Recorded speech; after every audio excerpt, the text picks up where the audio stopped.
भारतीय संविधान का अनुच्छेद 81C मौलिक अधिकारों और राज्य के नीति निदेशक तत्वों के बीच के संबंध को दर्शाता है।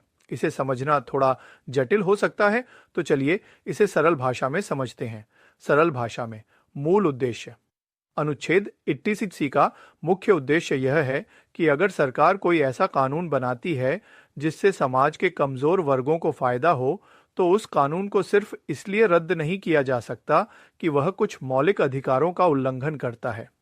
विशेष रूप से यह अनुच्छेद अनुच्छेद 29B और 29C में दिए गए राज्य के नीति निर्देशक सिद्धांतों को लागू करने वाले कानूनों को सुरक्षा प्रदान करता है।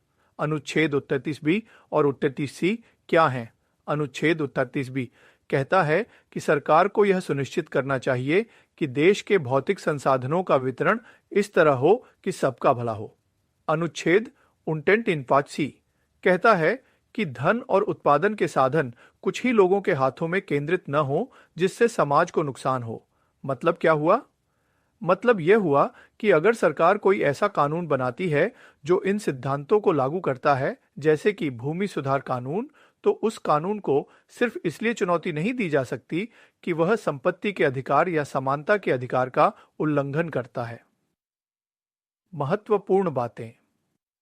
यह अनुच्छेद 1971 में 25वें संविधान संशोधन द्वारा जोड़ा गया था।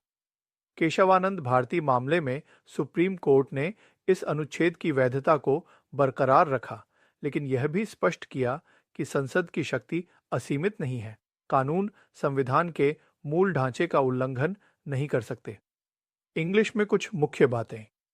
Arine Fortico, Article 31C aims to protect laws made by the state to implement certain directive principles of state policy, specifically Article 39B and 39C.